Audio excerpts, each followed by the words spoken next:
ওং নম ভগবতে বাসুদেবায় নম। রাধে রাধে।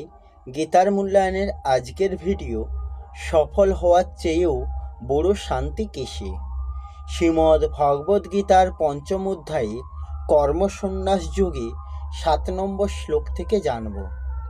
7 নম্বর শ্লোক সংস্কৃতে বলা হয়েছে, যোগযুক্ত বিশুদ্ধাত্মা বিজিত্তাত্মা জিতেন্দ্রিয় সর্বভূতাত্মভূতাত্মা কুর্বন্নোপি ন লিপ্যতে।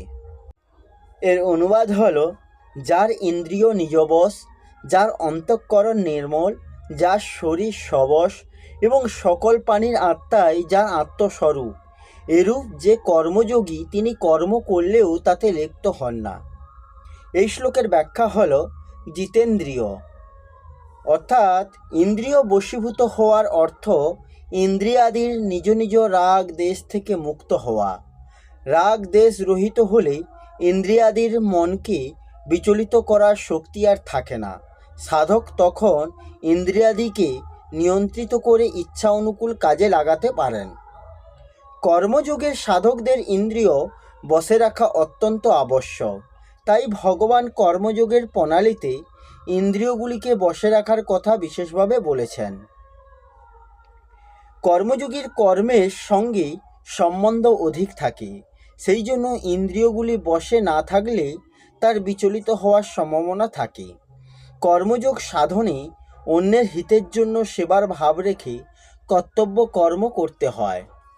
সেই জন্য ইন্দ্রিয়গুলিকে বশে রাখা অত্যন্ত জরুরি। ইন্দ্রিয়গুলি বশে না থাকলে কর্মযোগের সাধন করা কঠিন হয়। বিশুদ্ধাত্মা অর্থাৎ অন্তঃকরণে মলিনতার হেতু হল সাংসারিক বস্তুতে গুরুত্ব দেওয়া। যেখানে সাংসারিক বস্তুর গুরুত্ব থাকে সেইখানেই তার কামনা থাকে। সাধক তখনই নিষ্কাম হন যখন তার অন্তরে সাংসারিক বস্তুর গুরুত্ব থাকে না। যতক্ষণ বস্তুগুলির গুরুত্ব থাকে ততক্ষণ তিনি নিষ্কাম হতে পারেন না। একমাত্র পরমাত্ম প্রাপ্তির দৃঢ় উদ্দেশ্য থাকলে অন্তঃকরণ যত শীঘ্র এবং তেমন শুদ্ধ হয়, তেমন শীঘ্রভাবে সেরূপ শুদ্ধি অন্য কোনো সাধন পথে হয় না। সেই জন্য কর্মযোগে একনিবিষ্ট হওয়ার যে মহিমা তা অন্যত্র নেই। বিজিত্তাত্মা অর্থাৎ কর্মযোগে শরীরে সুখ আরাম ত্যাগ করা অত্যন্ত প্রয়োজন আছে।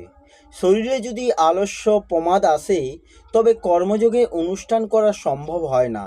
তাই শরীর বশে রাখার কথা ভগবান বলেছেন। সর্বভূতাত্মভূতাত্মা অর্থাৎ কর্মযোগীর সমস্ত প্রাণীজগতের সঙ্গে নিজের একাত্মতা অনুভূত হয়।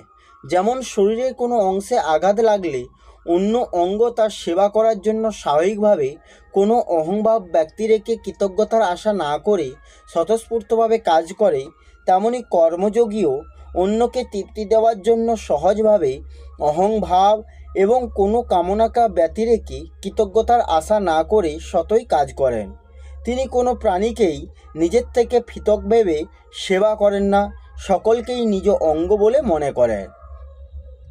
শরীরের বিভিন্ন প্রত্যঙ্গের প্রতি ব্যবহার ভিন্ন ভিন্ন হলেও সমস্ত প্রত্যঙ্গেই যেমন তার নিজ ভাব একই রকম বজায় থাকে, তেমনি কর্মযোগীরও মর্যাদা অনুযায়ী সংসারে বিভিন্ন জনের প্রতি ভিন্ন ভিন্ন ব্যবহার হলেও সকলের প্রতি তার একাত্ম ভাব একই রকম থাকে। নিজ অনুরাগ দূর করার জন্য সর্বভূতাত্মভূতাত্মা হওয়া অর্থাৎ সকল প্রাণীর সঙ্গে নিজ একত্ব মেনে নেওয়া অত্যন্ত জরুরি। কর্মযোগীর স্বভাব হল উদারতা। সর্বভূতাত্মভূতাত্মা না হলে এই ভাব আসে না। এই শ্লোকের বিশেষ কথা হল, ক্রিয়া এবং বস্তুর সঙ্গে আমরা নিরন্তর থাকতে পারি না এবং এরাও আমাদের সঙ্গে নিরন্তর থাকতে পারে না। কারণ ক্রিয়া এবং বস্তুর নিরন্তর পরিবর্তন হয়, কিন্তু আমাদের স্বরূপের কোনো পরিবর্তন হয় না। তাই ক্রিয়া এবং বস্তু সর্বক্ষণ আমাদের পরিত্যাগ করছে। আমরাও এদের অন্তর থেকে পরিত্যাগ করলেই মুক্তি পেতে পারি, পরম শান্তি লাভ করতে পারি। এসবের সঙ্গে সংযোগ রাখলে আমরা মুক্তি ও পরম শান্তি লাভ করতে পারবো না। কারণ এগুলির সঙ্গে থাকা আমাদের স্বভাব নয় এবং এগুলির আমাদের সঙ্গে একাত্ম হয়ে থাকা স্বভাবগত নয়। তাই ক্রিয়া এবং বস্তু অন্যের সেবাতেই নিয়োজিত করা উচিত। এই দুটিকে অন্যের সেবায় নিয়োজিত করা আমাদের সত্তা নয়, বরং এটিই বাস্তবিকতা। যেটি বাস্তবিক সেটিই সহজ, অর্থাৎ তাতে পরিশ্রম বা অভিমান হয় না। যা অবাস্তবিক তাতেই পরিশ্রম হয় এবং তাতে অভিমান আসে। ক্রিয়া এবং বস্তুগুলির অন্যের সেবায় তখনই লাগানো সম্ভব যখন আমাদের মধ্যে উদারতা আসে। এখানে লক্ষ্য করার বিষয় হলো যে উদারতা আমাদের স্বরূপ।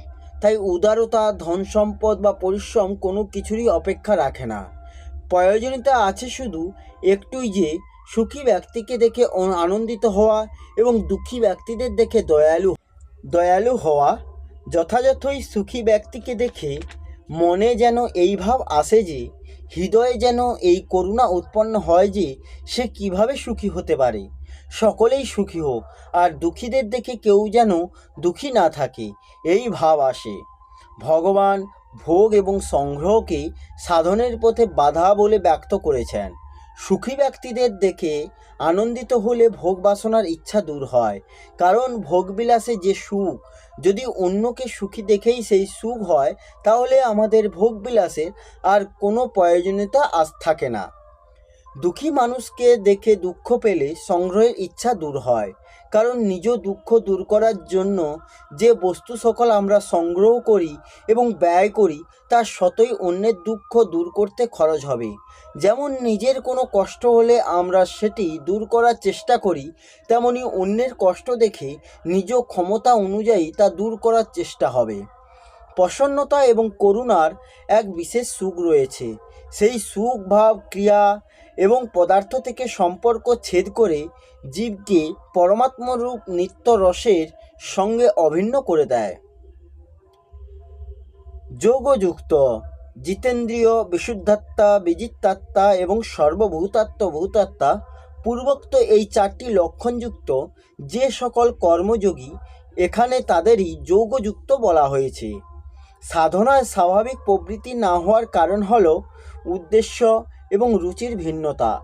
অন্তরে যতক্ষণ সংসারের গুরুত্ব থাকে, ততক্ষণ উদ্দেশ্য এবং সাংসারিক আকর্ষণের সংঘর্ষ প্রায় দূর হয় না।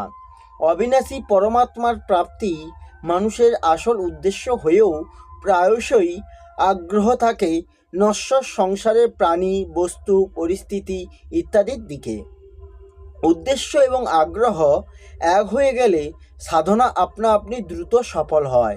এইখানে যোগযুক্ত পদটি সেই কর্মযোগীর জন্য ব্যবহৃত, যার উদ্দেশ্য ও আকর্ষণ অভিন্ন, অর্থাৎ উদ্দেশ্য ও আকর্ষণ দুই এক পরমাত্মার মধ্যেই বিলীন হয়ে রয়েছে।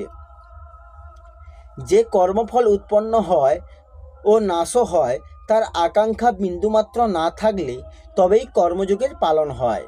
ফল এবং উদ্দেশ্য দুই ভিন্ন। কর্মযোগীর ফলের ইচ্ছা থাকে না, কিন্তু উদ্দেশ্য অবশ্যই থাকে। কর্মযোগীর একটি উদ্দেশ্য থাকে, যা সকলেই পেতে পারে এবং যা সর্বদা সঙ্গে থাকে, যা কেউ পায় এবং কেউ পায় না, যা কখনো থাকে আর কখনো থাকে না, তা কর্মযোগীর লক্ষ্য নয়। সেই দৃষ্টির লক্ষ্য হলো সর্বদা পরমাত্ম তত্ত্বের প্রতি।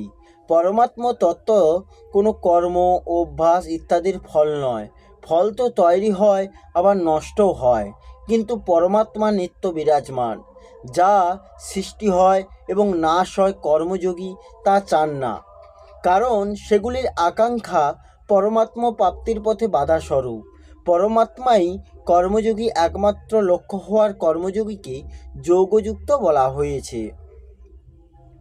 এই স্থানে যাকে যোগযুক্ত বলা হয়েছে, ষষ্ঠ অধ্যায়ে চতুশ্লোকে তাকেই যোগারূঢ় বলা হয়েছে।